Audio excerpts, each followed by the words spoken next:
All right, everybody, this is Ross, the Fig Boss. In today's video, we're going to be talking about fertilizing and feeding your fig trees. And normally when we talk about feeding your fig trees, we're talking about the container trees. And the reason for that is because our in-ground trees are very vigorous and very aggressive, and the root systems are usually in the top foot of soil. So we've got, probably most of you have some pretty good topsoil.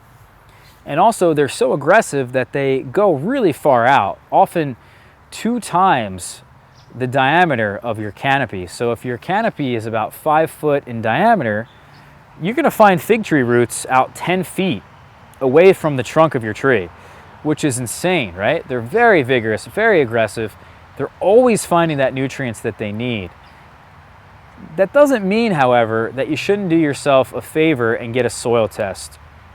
We need to cover all of the micronutrients, not just the NPK, all of the micronutrients, things like boron and calcium and magnesium and sulfur. All of that needs to be available to these plants and these trees. And if you don't, you need to do that soil test to then make sure that you have all the nutrients covered, and maybe even individually apply that particular nutrient to your in-ground figs. So that's really key there, guys, is to make sure you're paying attention to the nutrients that your trees need, rather than just giving them a whole bunch of crap and hoping something sticks. Now, that's sort of what we do here with the container figs, because they don't necessarily have the room to roam and send their fig tree roots out 10 feet in diameter, right? Our pots may only be 12 inches by 12 inches. So we only have so much soil, we only have so much nutrients. And we need to make sure that we're giving them these products here, some of these products, to make sure that they're happy and healthy. And cover those bases, just like us as humans, right?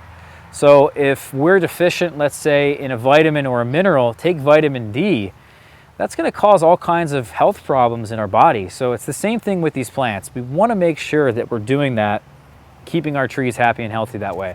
The first thing we start with is the pH level. So we need to have something between like a 6 and a 7.5. I would say something around a 7 to a 7.5 is probably the most optimal. Not that you're gonna be really suffering if it's at a 6, because that's actually what my soil is here. I have it at a 6. But I like to apply this lime as an example, because not only does the soil pH increase just a little bit, we don't want to be increasing it too much, but it gives our trees some really good micronutrients, which are calcium and magnesium. These are the 2 most important micronutrients after you cover all your bases for the fig tree. They really need those. And if you do some analysis of the leaves of a fig tree, you'll find that one of the more common nutrients that they contain actually is the calcium and magnesium. So that's why a lot of fig growers recommend this lime, and that's why in most Mediterranean countries, places that have these limestone rich soils, you'll find fig trees, they grow so well there. So it's really key, I think, not just to use it as a pH adjuster, but to have it as that excess magnesium and calcium that you really are going to need for your trees. And that brings me then to our liquid fertilizer, which is what I am starting to use this year. This is our Peters Cal Mag fertilizer. It's a 15-5-15, and the reason it's a Cal Mag is because it contains a lot of calcium and magnesium, right? So it's giving us actually a shot of the lime every year. The lime I like to use for 5 gallons of soil. I like to give them once or twice a season about 1/4 cup of lime. And this stuff here is really going to help in that at the beginning of the season, getting our fig trees off to that right start, because we need to have an annual amount of nitrogen, guys. We need to have a certain amount of phosphorus and a pretty good amount of potassium as well. So that's where that Mpk ratio comes in. These numbers that are on every single fertilizer bag that you're going to find, those are the really key numbers. And I think ideally what you want in a number is something like a 10-5-12 is a really good ratio for these fertilizers to use for the figs. Maybe even a little bit less, let's say like a 10-4-9 or a 10-4-8, something around that ratio, and you can multiply that, right? So you can have If you want to double it, you could say a 28-16 or a 28-18, etc., right? So that's probably going to be, in my mind, in my estimation now, in my 6 or 7 years now of growing figs, that's going to be the right ratio that you want. Now, a couple things about each individual nutrient that you need to know. First, the nitrogen is really key for getting yourself that annual shoot growth. Our main crop forms on the new growth. So if we don't have enough new growth, we're not going to have figs. So we need to make sure if we're growing them for main crop, we're getting that right nitrogen number at the beginning of the season. And the timing of all this is really key. So we want to be giving our trees the food that we need at the beginning of the season. I like to do it 4 to 6 times at the beginning of our season, once a week, 4 to 6 times. Assuming the temperatures are getting a bit warmer, these trees will be able to uptake the nutrients that your fertilizer is giving them. So we need to wait maybe a little bit until things warm up, but really as soon as you can, get the fertilizer in the soil, because these trees are really on a clock. We need to get them as much strong and healthy growth early in the season to get them as much production. And that nitrogen really regulates that. The second nutrient, the phosphorus, is really key for getting yourself some root growth. And you need a balance of top growth and root growth every single year to get you the right hormonal balance. It's not just enough, guys, to have the right fertilizer. You need to have the right hormones in your tree. And your tree is going to regulate that pretty well. And these fertilizers can certainly influence that hormonal balance in the wrong way. So if you have a tree, let's say, that's in a smaller pot, a lot of people have recommended that it's a good thing because actually it's going to encourage the tree to fruit and flower.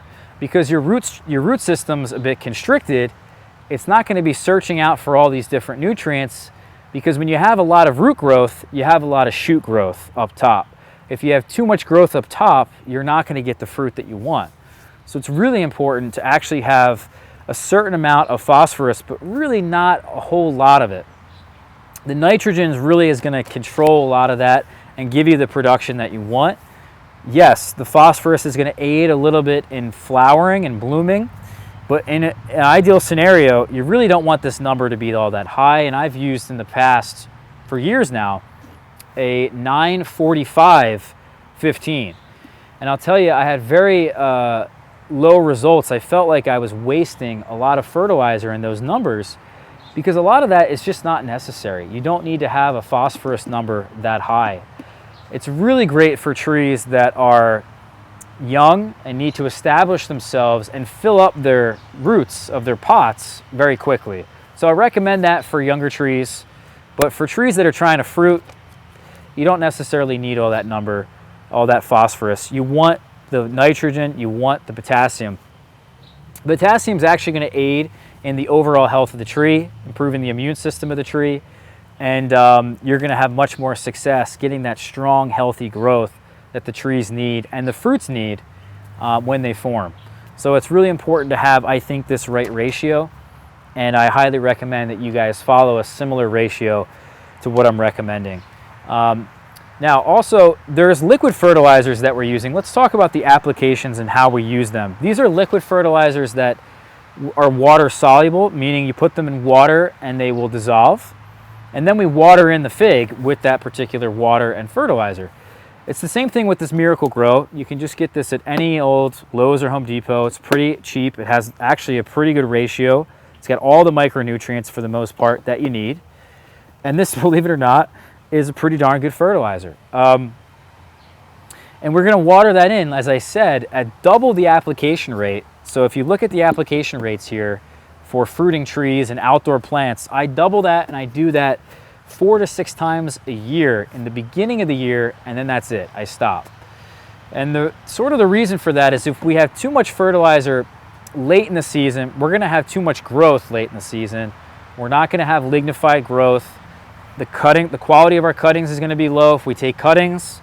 Also, we're going to have a large chance of a frost that comes in the fall and actually kills and has a lot of dieback on our trees that grew very vigorously that year. So we need to slow down our fertilizer.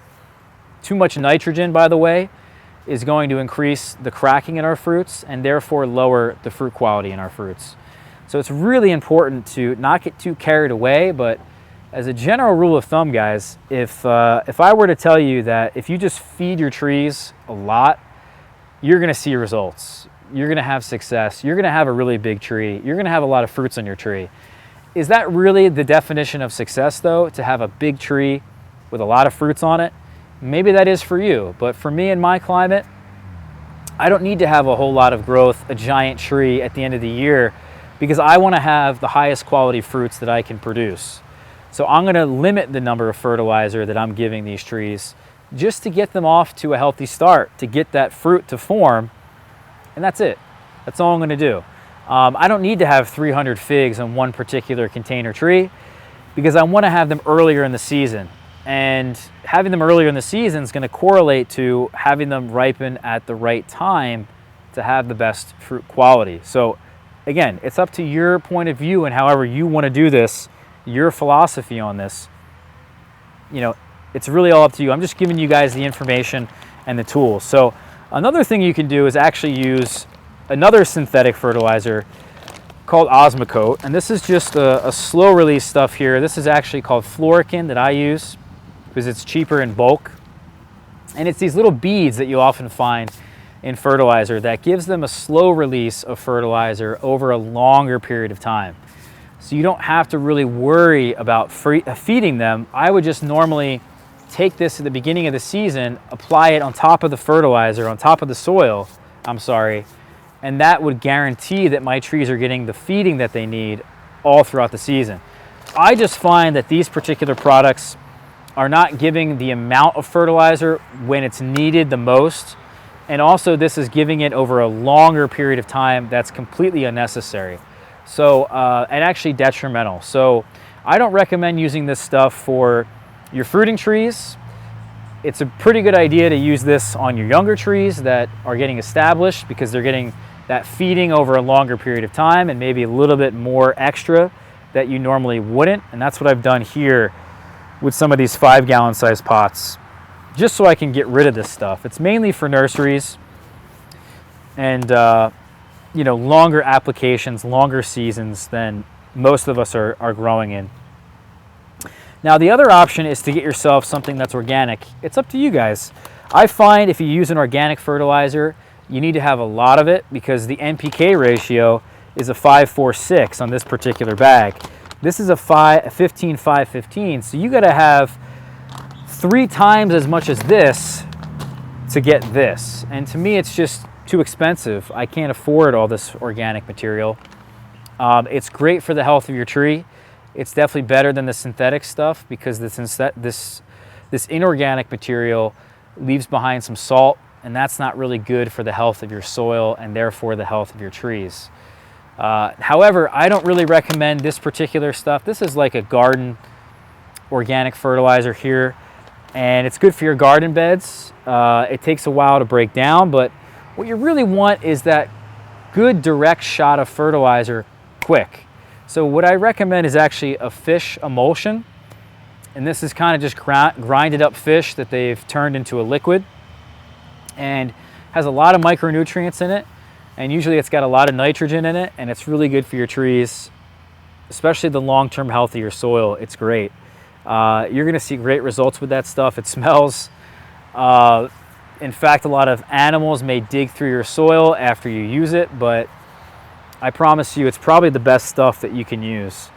And then additionally, we have things like Mycorrhizae, and this stuff attaches itself to the roots and gives you all kinds of different benefits. I haven't had any good experience just yet with it because it hasn't worked for me. So you need to find a product that works. If it does work, there's immense amount of benefits with the overall health of your tree.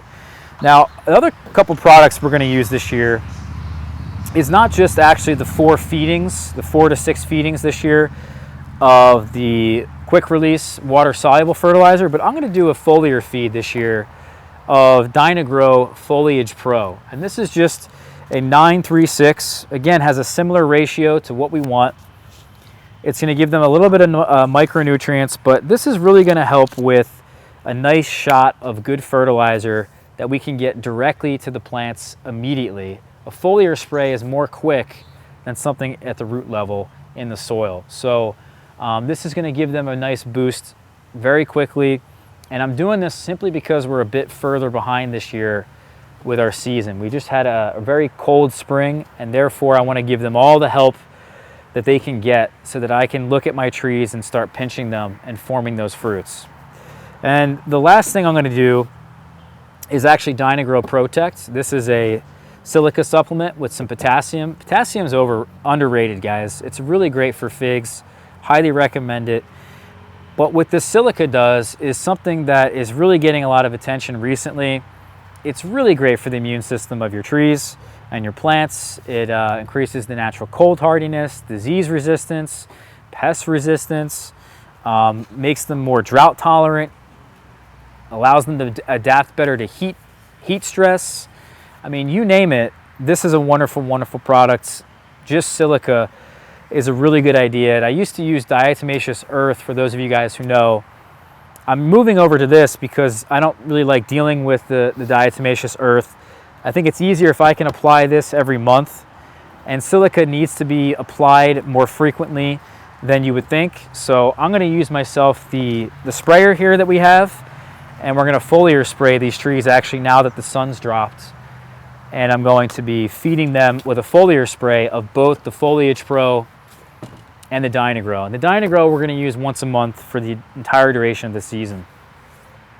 Some other little tips real quick before I let you guys go is that you can get yourself some drip tape and set yourself up a drip irrigation system. Get it even on a timer. It'll let you water your trees every day at a certain time, the frequency that you want, the duration that you want.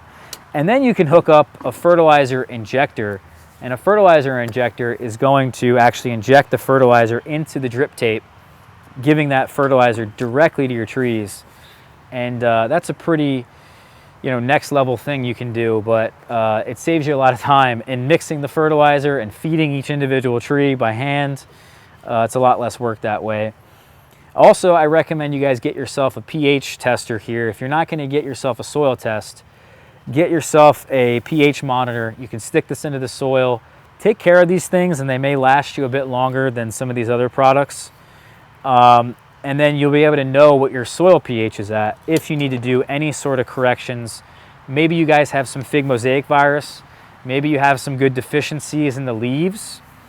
This is really good as a test, a quick test to know what your issue is immediately. And that's sort of it here, guys. I want to thank everybody out here for watching this one and sticking with me and following along with the channel. If you liked it, please subscribe, share this one with your friends. Check out our blog, figboss.com. We have a lot of great information over there, including our blog itself, which has all kinds of information on growing figs, as well as our videos are over there, our podcast is over there, our consulting services. It's looking beautiful and great. I'm really proud of the website. Thank you guys here for watching this one. We'll see everybody soon.